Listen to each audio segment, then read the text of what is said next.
much indeed, Colin, and thank you for inviting me here today. My starting point is that all organisations are changing all the time. There isn't such a thing as an organisation in steady state. You may not know that it's changing, and if you don't, it's getting worse. All organisations are either getting better or they're getting worse all of the time. And if you're not doing anything to make it get better, then it will be getting worse. You may not notice it for a time. It'll be happening millimetre by millimetre. And the first you know about it is when you wake up and find that it's got markedly worse. And it's then much more difficult to turn it around. So that old idea that you reach a state of perfection and then manage the steady state, that's for the birds. No one believes that anymore. And the civil service is no exception. At its best, it can be brilliant. Sometime back, a year or so back, I visited a large revenue organisation operation near Newcastle. The work the staff were doing there was neither highly paid nor glamorous, but it was really important. The staff there had committed to driving up their productivity and their performance through the adoption of lean continuous improvement. This, as you will hear in the course of the day, is a very demanding methodology. There's nothing soft about it. It requires the complete commitment of staff to a rigorous, daily, collective self-evaluation and to constantly searching for ways to do things better and quicker and more accurately. These civil servants were succeeding day by day. They were improving their productivity and their performance and showing that they were doing it.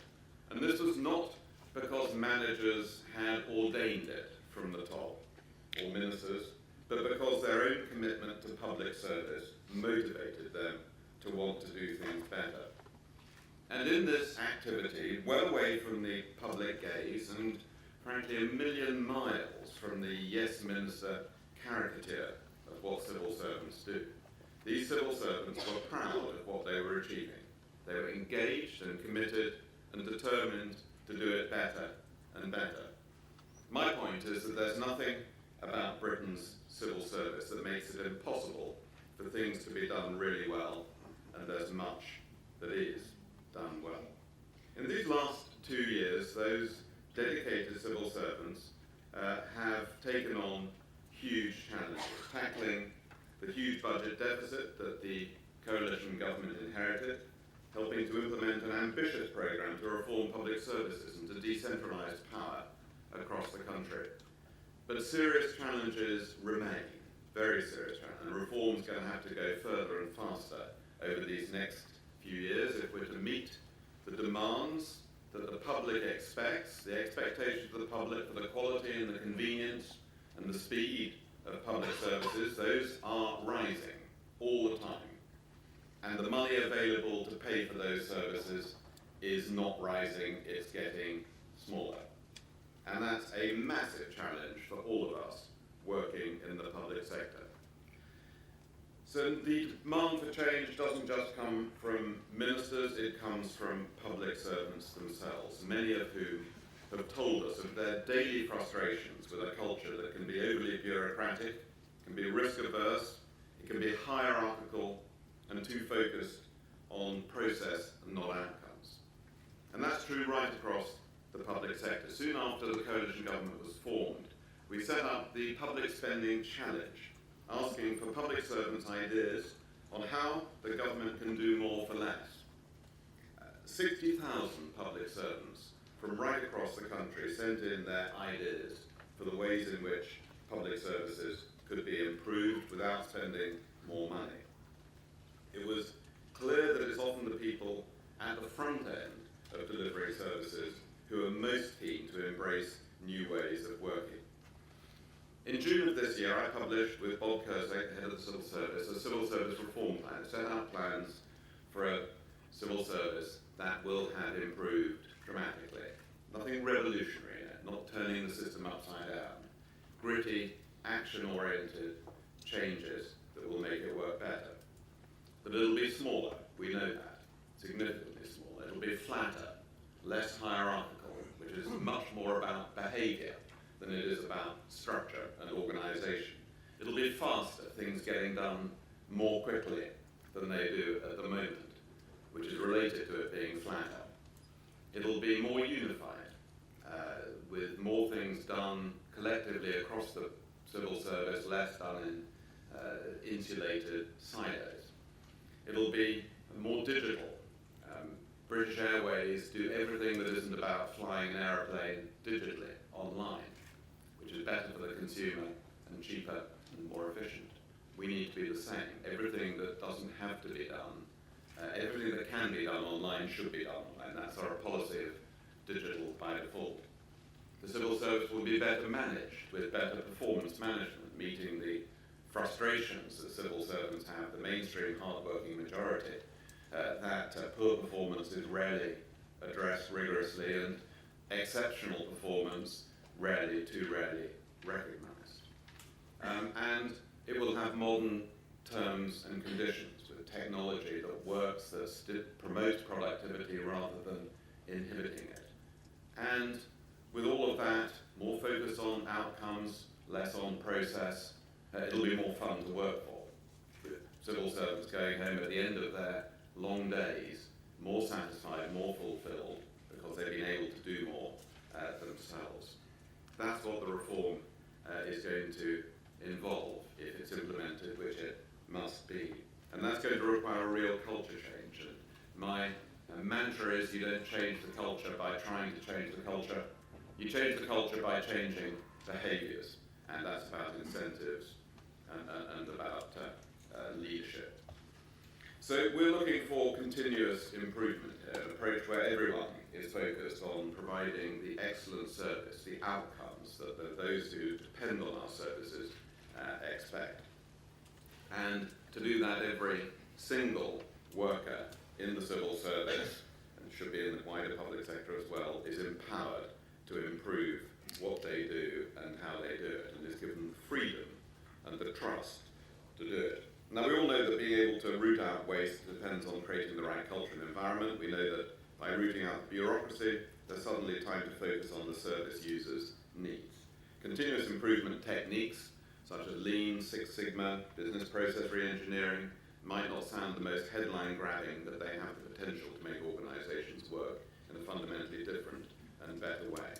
Continuous improvement means less waste, shorter delivery times, fewer stakeholders, less bureaucracy, less process. But it also means more knowledge, employee knowledge and empowerment and engagement, more organisation agility and capability, more productivity, more satisfied service users and employees, staff, and more long-term sustainable success. And these techniques work. They work in the public sector just as much as they do in the private sector. In Wiltshire, since adopting a lean-based continuous improvement programme, police now have 100% accuracy when grading incidents requiring immediate assistance, up from 80%.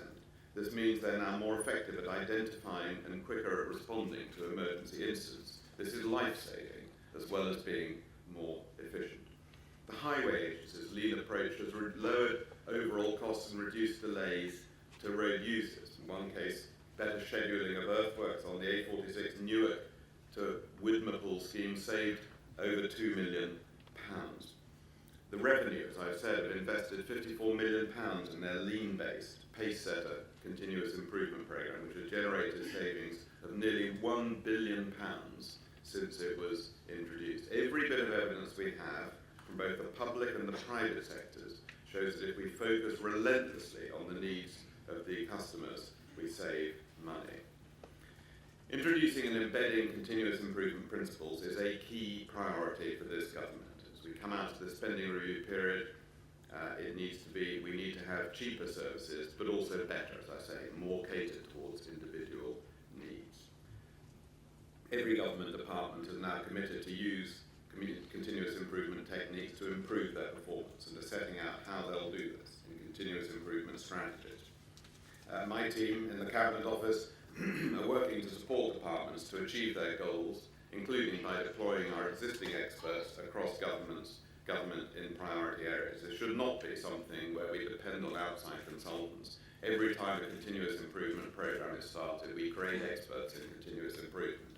And our aim is to deploy these around government so that we learn from each other. No more, this is what we do, not in share it, share the expertise. Yes, the consultants have a crucial role, certainly in starting the process and in continuing and improving it, but we need to embed these cultures and behaviours right throughout the organisations, because this is very granular and gritty. This is not about grand statements of intent. This is about real granular detail and people being interested in doing small things better. And when you multiply together all the small things that get done better, it can add up to a huge improvement.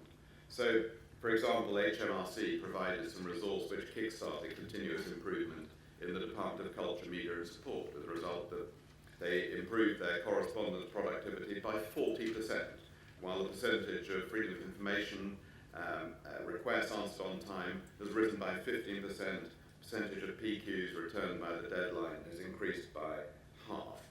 These figures speak for themselves, and every department should be learning from it. And I say, not working in silos, sharing good practice and experience and ideas right across. One key area where we have applying continuous improvement and lean is across the whole of government procurement.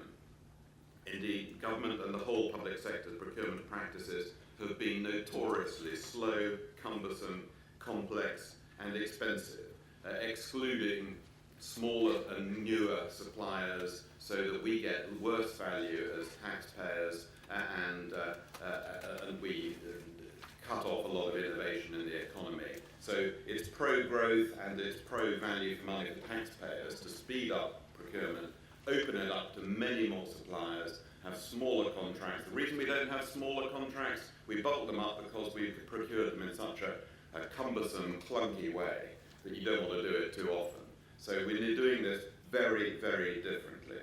It incurred ridiculous costs for government, for business, the taxpayer, but also for bidders and suppliers. So far too many were simply frozen out of the process. So it's been my mission among several to make procurement much simpler, much faster, much more efficient. We worked in partnership with Unipart, a recognised industry leader in lean, to develop a much simpler, streamlined process for how we should be sourcing our goods and services. This new process replaces thousands of pages of guidance that compounded the problems of an overly bureaucratic process. Since January, lean has been implemented across government with the ambition that all but the most complex procurements are turned around from announcement to award within 120 days, working days. I know that's still a long time, but I mean there are certain legal limits that have to be complied with. But that is a 40% reduction. We were doing procurement on average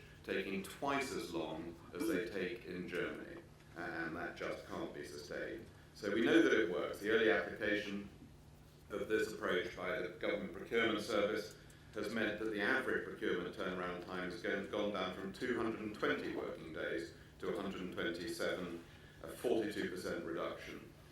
GPS are also forecasting a further fall as a result of continuous improvement. I'm very clear that every department needs to adopt this. There are still some who are clinging to the old ways of working, and it won't do. We have to be out of the comfort zone of doing things the way we always have, because it isn't just staying the same, it's getting worse if it isn't getting better. So there are going to be no hiding places for those who don't improve.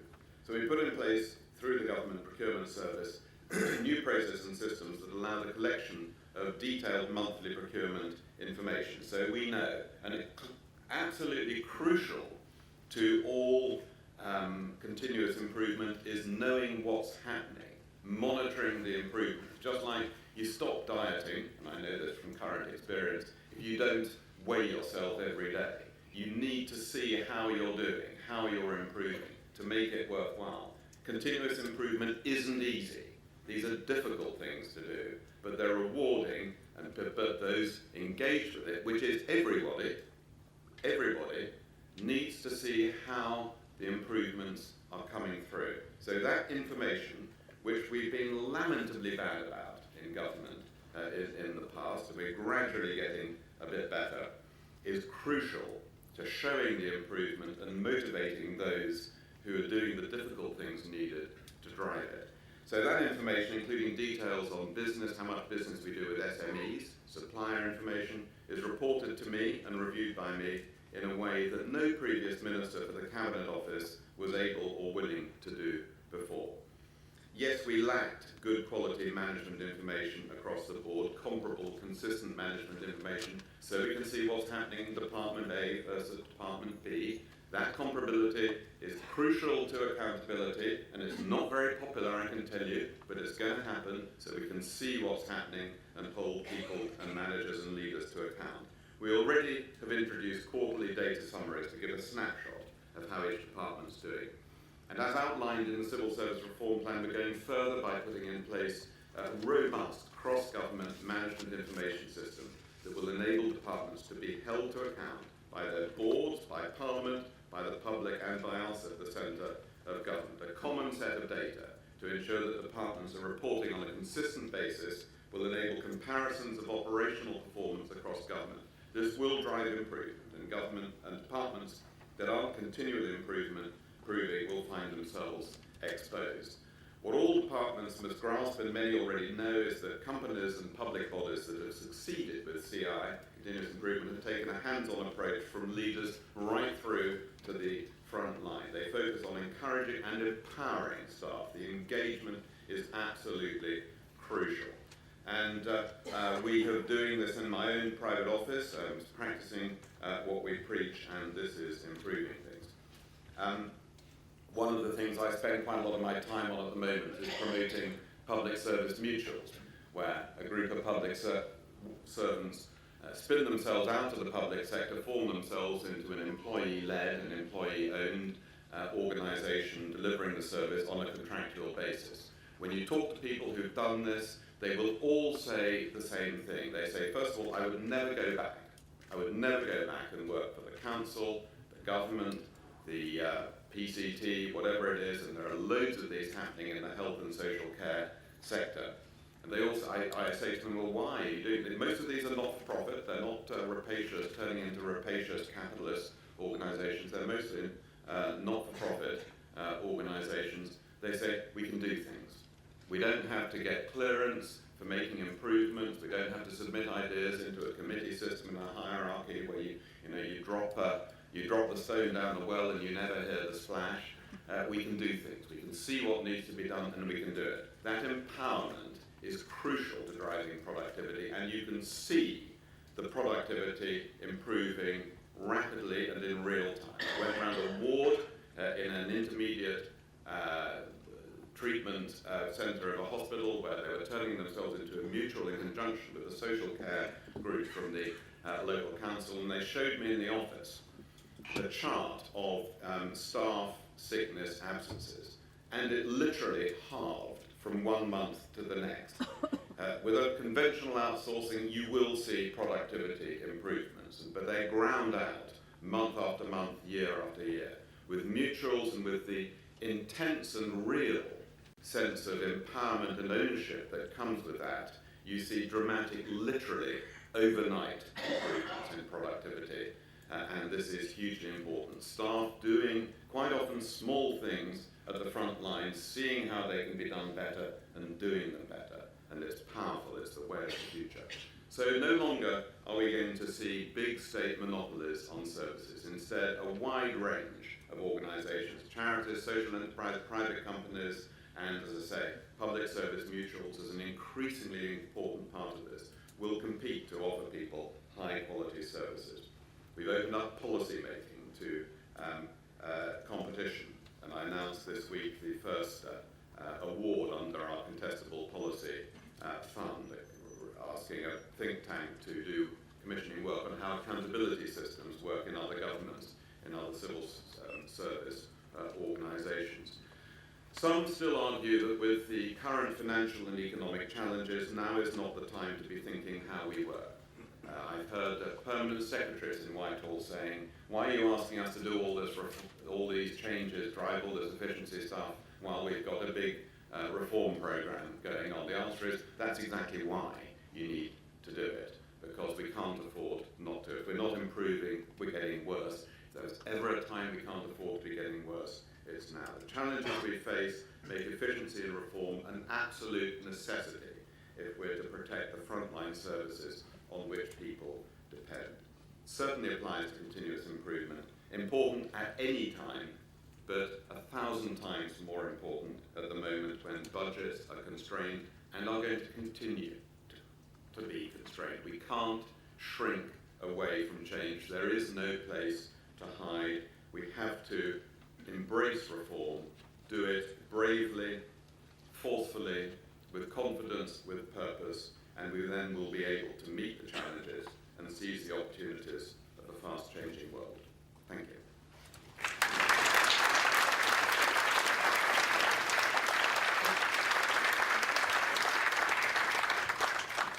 Well, thank you very much. I think that's a superb introduction. You've got time for one or two questions? I think I probably have that, I'm afraid. Okay. Although I wouldn't answer questions anyway, because I'm a politician. I'd probably take maybe a couple. If we take two, right. And then we'll have to that. Okay. So who's got the first question? By the way, questions to be very succinct and to the point, and no statements. So just questions. Okay, let's just oh, right. Okay. David Albee, public service. Thank you for a very comprehensive tour of progress so far, Mr. Mort. Not uncommon in the government in mid-term, there are signs of stresses and strains in the relationship between government and civil service. How do you see that changing in the second half of government? What do you think are the crucial things that will turn this round? Well, let's take the second one, but I'll answer both. Okay. Thank you. Michael Parker, Chair of Croydon Health Services and NHS Trust. When we look at private sector monopolies, because we commission some of them, we generally price on a cost-plus basis.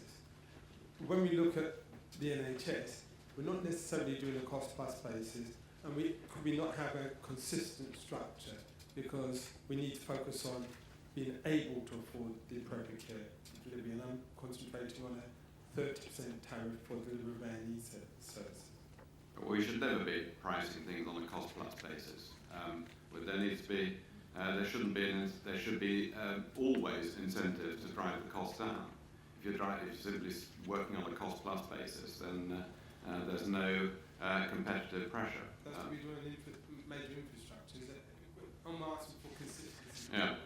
Okay. Well, I mean that we should be moving away from cost plus. I mean, a matter of course, we should be asking for price to do the job, and pricing on outcomes. Far too often when we do procurements, we specify the how as well as the what. We should focus on what's the outcome we're trying to buy, whether it's a piece of infrastructure or a service or whatever. But far too often in the public sector, we specify to the nth degree. We're far too prescriptive, and that limits the scope for innovation. And this is a comfort zone. It's one of the reasons why procurements have taken so ridiculously long in this country. So specify the what, not the how, shorter, quicker, and a better outcome at the end, and then you release the innovation that we know is there. Relationships with civil servants are mostly very, very good. The frustrations that have arisen for ministers have been where ministers think they've decided something, have decided something, and it hasn't happened. And that's why the pace is so important. When I talk about the civil service, yes, it's going to be faster, it's going to be smaller, but it's going to be faster and flatter, and more accountable for delivery, and that's absolutely crucial.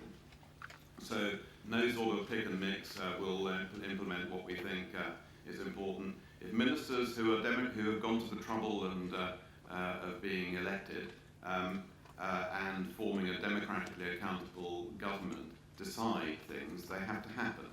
And too often that doesn't happen. And that has caused frustrations.